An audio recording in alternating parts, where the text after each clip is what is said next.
नमस्कार दोस्तों, आप सभी का हार्दिक स्वागत है हमारे यूट्यूब चैनल आओ देखो वाल्मीकि में। दोस्तों, आज मैं आप लोगों को बहुत ही महत्वपूर्ण जानकारी देने वाला हूं। जैसे कि मैंने आप लोगों को वादा किया था कि कुम्ही का फल आने पर कुम्ही का फल आपको अवश्य दिखाऊंगा। जिस वक्त फूल आया था उस वक्त कुम्ही का पेड़ और फूल के गुणधर्म बताया था। तो जब भी फल आएगा आपको ज़रूर दिखाऊंगा, यह वादा किया था मैंने आपको। तो दोस्तों, आज मैं आप लोगों के लिए दोबारा कुम्ही का पेड़ दिखा रहा हूं ताकि आप इसके फल को भी देखकर पहचान सको। आपने अगर पहले वाले वीडियो को नहीं देखा है कुम्ही का, तो डिस्क्रिप्शन में लिंक है, जाकर के देख सकते हो। मगर पहले इस वीडियो को पूरा देख लो। यह वृक्ष नशा मुक्ति का वृक्ष है, लेकिन लोग इसे उपयोग नहीं करते। शायद नशे में ही जीवन को नष्ट करना चाहते हैं। नशे की आदत को खत्म करने के लिए इससे अचूक और बढ़िया दवा नहीं है। लोगों को कब समझ में आएगा कि नशा ही मनुष्य की नाश का जड़ होता है।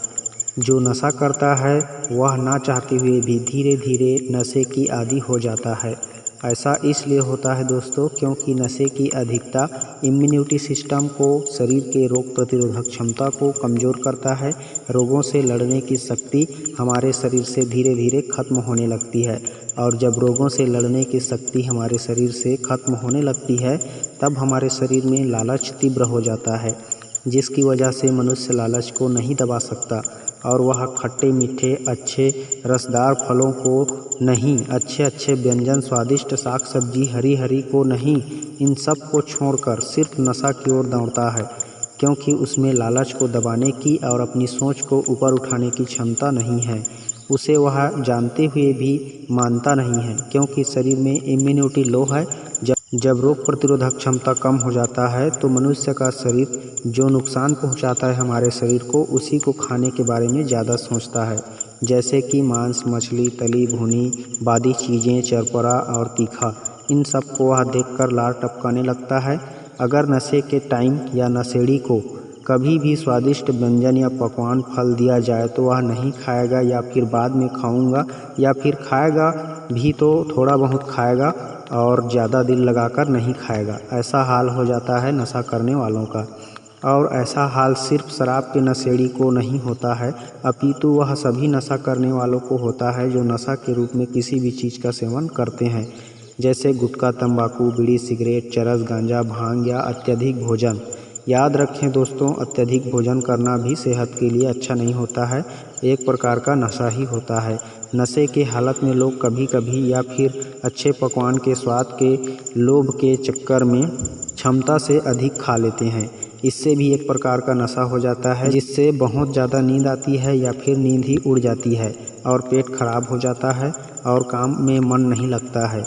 उसके बाद आप समझ सकते हो, जल्दी से पाचन क्रिया ठीक ना हो तो बहुत सारी रोगों का आक्रमण होने लगता है हमारे शरीर पर। अगर किसी भी नशे का सेवन करते हो तो सीमित और लिमिट में रहा करो, ताकि दुनिया और दुनिया के लोगों की नज़रों में अच्छे से रहो और अच्छी बातों से अपने और अपनों को खुश रख सको। तो दोस्तों, अगर आप सीमित और लिमिट में हमेशा नशा करना चाहते हैं तो उसका भी उपाय है।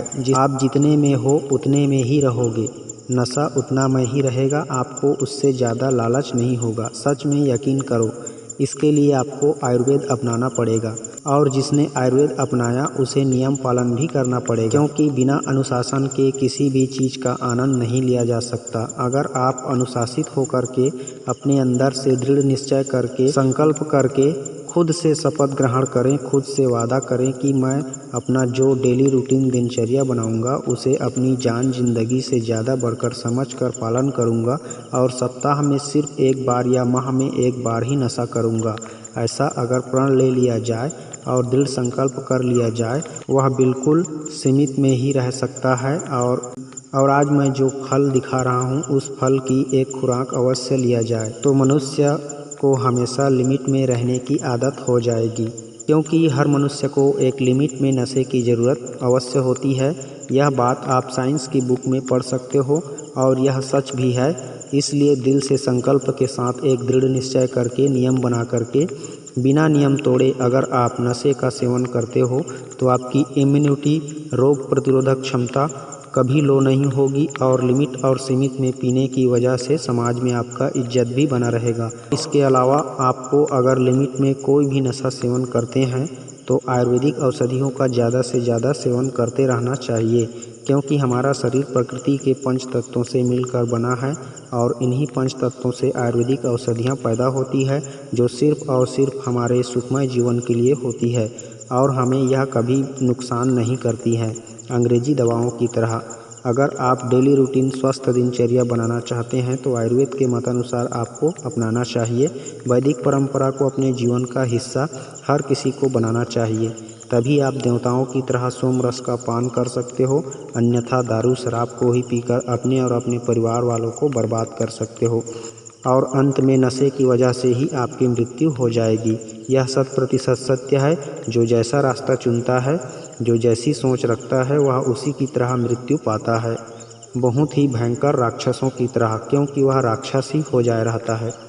तो दोस्तों, अब आपको नशे को क्यों नहीं करना चाहिए अधिक मात्रा में आ गया होगा समझ में। अगर कोई नशे की आदी हो चुका है तो वह चाह कर भी नहीं छोड़ पा रहा है, तो आप सिर्फ यह जो मैं पेड़ दिखा रहा हूँ कुम्ही का, इसके पत्तों का या फिर इसके छाल का या फिर इसके फलों का रस, इनमें से सबसे ज़्यादा फायदेमंद पत्तों का रस और फलों का रस होता है। इनके रस को निकाल करके आप सिर्फ 2-3 बार बिना बताए शराब को पीने के बाद या फिर पीने से पहले उसको पिला दें, किसी भी तरीक़ा से खिला पिला दें, तो इसका असर आपको चमत्कार की तरह लगेगा। इसमें बहुत दुर्गंध होती है दोस्तों इसके फलों के रस में, इसलिए इसे स्वादिष्ट पकवान में मिलाकर दिया जाए तो व्यक्ति आसानी से खा लेगा और उसे पता भी नहीं चलेगा।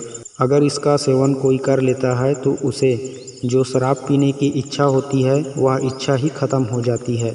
तो दोस्तों, अब आप अपनी परिजनों को और दोस्तों को इस पेड़ के बारे में अवश्य बताएं और उनको और अपने परिवार को इसका उपयोग करने के लिए सलाह दें, ताकि वह लोग भी अच्छे से जीवन में खुश रहें, मुस्कुराते रहें, हंसते रहें। दोस्तों, उम्मीद करता हूँ इस फल की जानकारी आपको नशा छुड़ाने में मदद करेगी और आपको अच्छी लगी होगी। तो वीडियो को लाइक ज़रूर कीजिए और ज़रूरतमंद को शेयर ज़रूर कीजिए और हमारे चैनल में इसी तरह की नई नई जानकारी वीडियो देखने के लिए हमारे चैनल के साथ जुड़े रहें। तो आज के लिए बस इतना ही दोस्तों, मिलते हैं किसी और अच्छी औषधि वीडियो के साथ। तब तक के लिए हंसते रहिए, मुस्कुराते रहिए। नमस्कार।